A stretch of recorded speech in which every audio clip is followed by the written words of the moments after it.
What's going on, guys? It is DigimonTCG coming to you with a what just happened type of video, and we are going to be taking a look at what just happened at the most recent regional championship that we had at TooManyGames hosted by PPG at the Greater Philadelphia Expo Center this past weekend. Now, with that said, before we get into it, please like, subscribe, leave your thoughts below.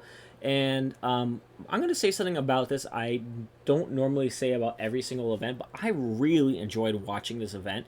And looking at the top 16 makes me very, very happy about something I made. I made a video that I didn't publish yet, and because I've been waiting to make a discussion with maybe another YouTuber about this, but I really think that our BT8 meta, or BT8EX2 meta, is going to be the one that we say that we had the most fun with, because there is so much diversity in this top. And it's really interesting because now I think we have a very balanced meta in that one deck does well against another deck, that does well against another deck that has a weakness against another deck. And when we look at that, we look at stuff like the new what's it called, D-Reaper decks that have been introduced. We have Digimon, we have support that was given to a lot of different decks through BT8 and EX2. And looking at this deck, we could see like there are so many things here. We have the purple Digimon being number 16 and blue hybrid being number 1, which is a little bit frustrating, but congratulations anyway to Jackson. Red hybrid being number 2, Mastamon 3, X antibody number 5, like Mastamon number 7, Digimon number 8. Like, it's super diverse. Red Black War Greymon, I've been trying to make Black War Greymon work for weeks, so the fact that I'm seeing one in a top 16 list, even though it's one list, really makes me happy with seeing this list. But without me going into this, congratulations to all the players, everyone who attended the event. I'm really happy. I hope you had a fun time at the event. But we're going to go into the deck list, and I'm going to try to make this video a little faster than normal. I might not stop at every single card, except from some of the new decks. So with that said, we're going to start with a new deck. So I'm hoping to go a little fast in this. But this is the new Digimon deck that basically focuses on milling from your trash.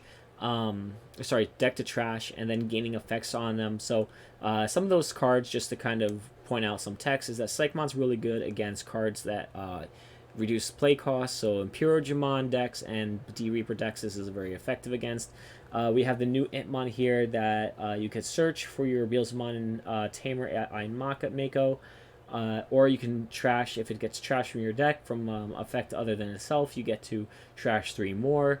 You have the Soulmon that you gain memory when you trash from deck. You have Dormon that trashes from deck and returns a card from trash. You have the same kind of thing with the Skull Satamon, and you have the new Digimon stuff here. So some interesting things I'll say about this is Digimon I normally see at the BT1 version.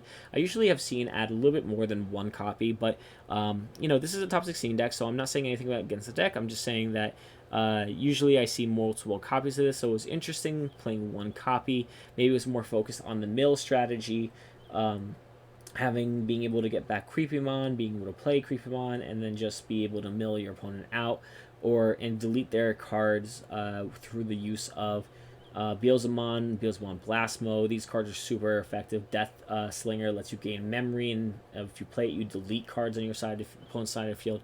So congratulations for top 16. I'm actually really excited. This is one of the decks that once I get all the pieces, I'm planning on playing just to have some fun with. Blast Mode absolutely is the one card I am missing out of that, but it's really exciting to see a deck like this in there. Going into our number 15 deck, this was Izzy Cruz, so congratulations, Izzy. I do see him, I think, on Mario Gaming stream sometimes, and I think he is a very good player, and I do like the fact that he played Mother Reaper. I'm personally a red-based person. I think it's a little bit more effective, but Spiral Masquerade, being able to clear your opponent's board for every card you have is really powerful, and then being able to gain the extra memory through TK Kari, TK Kari and Kari Kamiya is very powerful. And then we have our standard deck list over here. This is not supposed to be 3, by the way. I'm assuming, as you can see, there's 34 cards in this deck, and I think that the searcher should be filling up the rest of the space here. So even though we have 3 over here, I think it's supposed to be plus 16, so maybe 19 copies of Searcher in this deck, if I'm not mistaken, something like that. 16 copies more, so yeah, like that's like 19, I think. But yeah, this is a pretty standard build, and I'm glad that he got into the top 16. Going into this is the yellow hybrid. Now, this is interesting. I'll say this about, if you notice over here, not one yellow hybrid actually made it to top 8 of this. So that's a really interesting. That's the first time, I think, since BT8 was actually announced or started, that we have not had a yellow hybrid in the top 8. So that is a very, very interesting dynamic. But yeah, so with this here, we do have pretty a standard build. There's nothing out of the ordinary here. I would say that the Eden's Javelin at 4 and the Wyvern's Breath really here to try to get rid of the matchups against Mother D Reaper. But there were a lot of red hybrids in here as well. I think that some red hybrids may have just blown through some of these decks, just kind of getting rid of them. So that's probably the reason why we didn't see too many of them. But congratulations for getting into top 16. Then we have our first lower end, I will say like lower end in terms of like the top 16 of the Vmon and Purojamon deck. And this is a little bit different than what you normally see. So there's only 10, I counted before, I think there's only 10 rookies in this entire deck, which is very, very low compared to others. But I think it's because he's playing the Corjamon here, which I don't normally see, but I understand why. It's that if it gets into insecurity, it kind of puts him back in the game. It doesn't clear the board. So I do think that's an interesting tech to throw in here. We also have like a few lesser cards. Normally we don't have an Ice Wall in here. We're playing 6 of the like full on 4 Davis, full power Davis, and Davis Ken over here, hidden potential, 1 Megadeth. So I think the goal of this deck was maybe just focusing more on speed, like turn 1, maybe give your opponent a little bit of extra memory to like set up their thing, but being able to just, turn 2 kind of just go into Stingmon, or maybe to raise in Stingmon, and then just be able to go into your Pyodramon and your higher ups there. Dragon mode, just swing. It's an interesting strategy. He's in the top 16, so he did well. Then we go into our first and last Black or Greymon deck, and I'm excited because this is a great rookie lineup. It's pretty much almost what I have. I don't think I play as many of these Agumons over here, but I really do like the count over here. Then we have Geo Greymons and stuff, and then now we're going to get to a little bit of differences. So he's playing 3 Chimeramon, which we've seen some players do. Just completely, just like say like, yeah, like if you're playing the Geo Greymon, that gives you the extra body, hits insecurity, and you just promote up, and you can go right into your Black or Greymon after Chimeramon, and get whatever you're missing from the trash. So that's something to keep in mind. Then we have these level 7s, which are the Omnimon X Antibody, and I think that this was definitely put in here to kind of counter the D-Reaper matchup, in that, it's able to trash 2 cards underneath it. For every 2 cards, you're able to block an attack, and since it takes about 7 turns for your opponent to, or less, sometimes a little less, to get cards underneath the Mother D Reaper, you have enough time to go into like the Zwart defeat and stuff. So that was interesting that it made it this high up. And then I do find it interesting about playing the Black or Greymon that lets you Digiburst 2. So basically, I think if I'm not mistaken, you attack it with it once, and then you Digiburst twice. So you basically get 3 attacks. And then if you have a red in play, you can play a Delicate Plan. And Delicate Plan will be able to give it the ability to attack into security and not activate anything in security. So congratulations for getting into top 16. I think that's an interesting deck.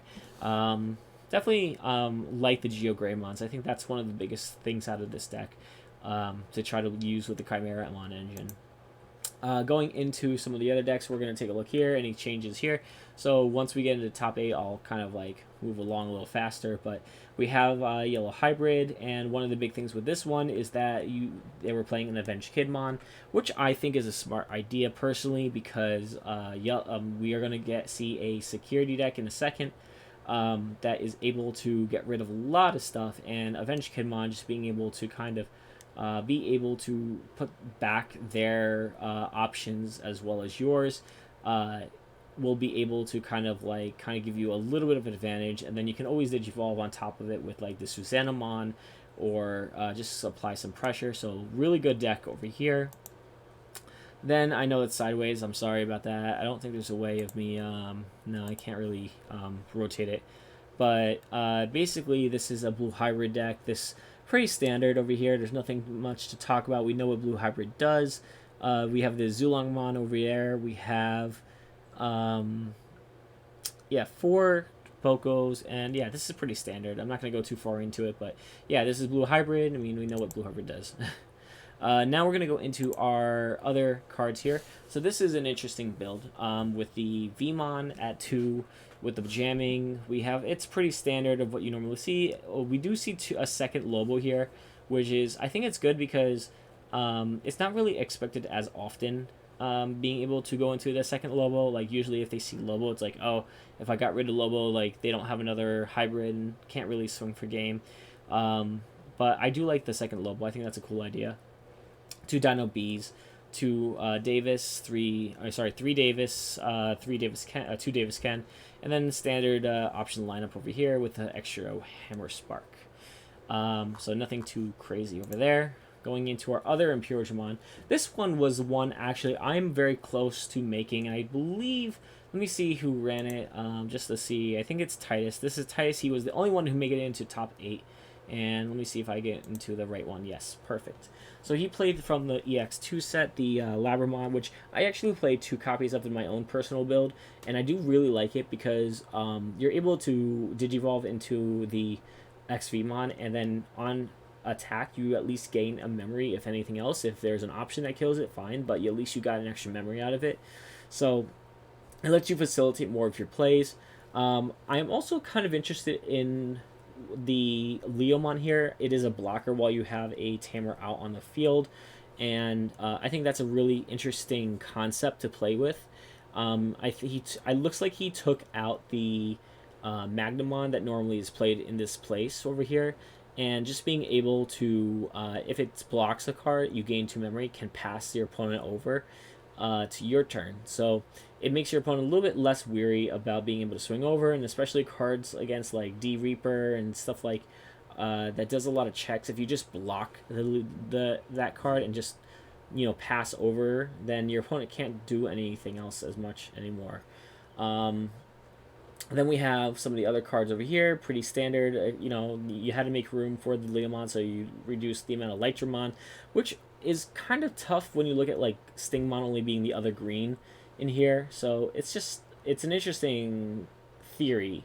I guess you can digivolve normally on top of some of your cards. Then we played the level 7s, Blitz Omni, and the Imperial Paladin mode. I'm wondering how often these came out and if he would take these out or change it. I do think that the Blitz Omni is definitely a good card to play with.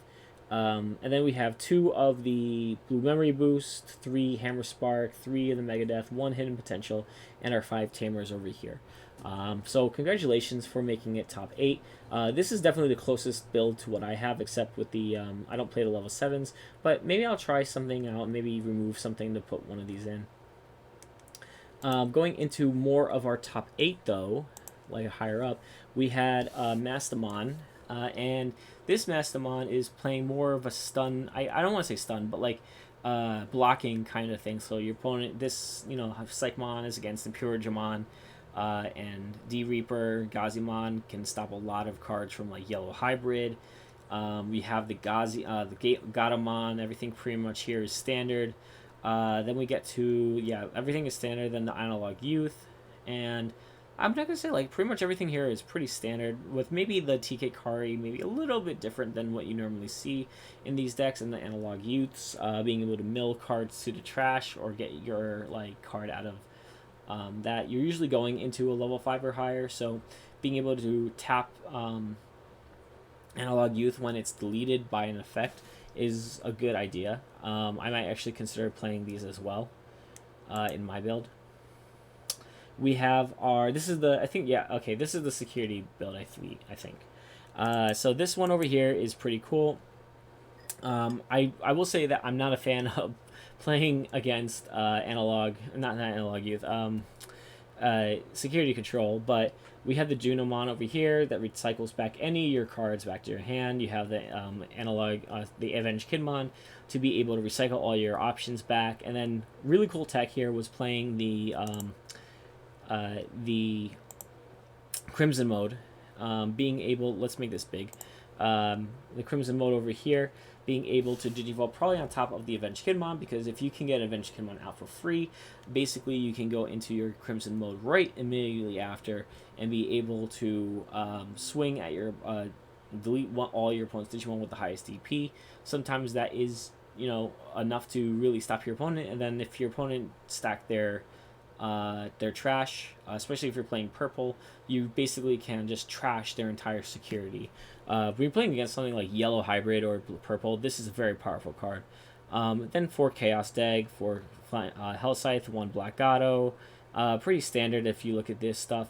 You play 4 Mimis so that you reduce the cost of a lot of your cards. Like Holy Wave ends up being only like a 2 cost if you're playing it from hand, and you tap your 4 Mimis. It's a purple, so it works well with like your Chaos Dag and your like Flame Hell Scythe, so things like that. And then we get a little bit closer. Okay, what is this? I don't know why this is up here. I don't know what this is.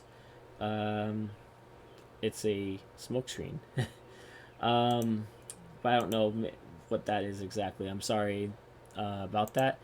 Let's see. So we have this probably is getting close to our top 4. What was that one? Let me just see. What was before the... So that's the X antibody. I wonder, maybe it was just a problem with seeing it. I don't know. This doesn't seem to be responding anyway. But yeah, so let's see. All right, so we got this one. So this was our pretty standard Ancient Greymon, playing for 3 Omnis, playing the Altarius mode. Kind of being able to just make this super big and be able to swing and hit with 1 check. And I think the biggest difference here is just playing a different ratio of the red options, Crimson Blaze, being able to stop decks like Mastamon and Imperial, and then 4 red memory boosts, which is really just like saying I need to get my pieces and I want it to stay my turn so I can Blitz Omni or go hybrid for game. So that is a very, very powerful deck. We have our I think this is 3rd place for the Mastamon deck. Pretty standard, not really anything too changing except maybe 2 less, I think, where is it? 2 less Chaos Dags, Creepymon, pretty much everything here is what you normally would see in one of these decks. So I'm not really going to say too much about it, but except for congratulations to Philip. Then we have our other red hybrid, and this one over here does change a little bit. It does play the Fireball. Fireball is interesting because if you can't delete a Digimon that is 3000 DP or less, you draw 2, so that kind of can run you into your cards. And then he's playing Takuya and Tai, which is also really good. Run Gravity Crush, so just kind of getting the pieces you need to be able to attack your opponent's security, do multiple checks. Now in the finals, I will say this about the game. I was watching between blue hybrid, red hybrid. I think that what happened in the finals is that there was a time where he put himself to 1, and he swung with the Ancient Greymon, hit pretty much like everything, but didn't have a hybrid to like finish off. And he had like 7 checks, I think, onto him. So I think he was worried about possibly hitting into like a Tommy or something like that would strip the sources.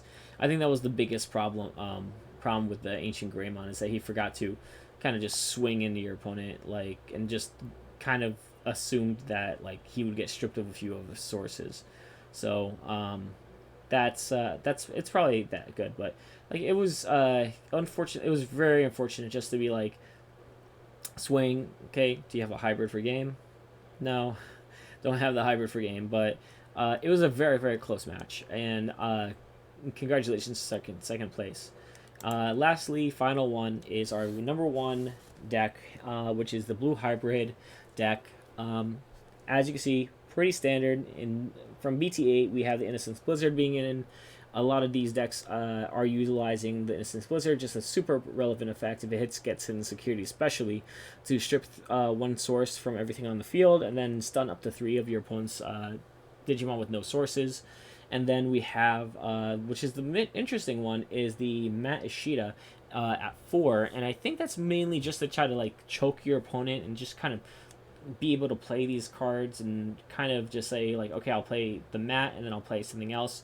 Kind of just setting up for your Matt to be used next as a hybrid source, and then be able to like swing with it and not worry about it. And plus, if you do like Innocence Blizzard and actually get to stun some opponent's Digimon, Matt will give you extra memory if they don't have sources. So it is a very powerful effect. Even though it's 1 memory, it is relevant. It does give you extra things, which is why Blue Hybrid is a very scary deck.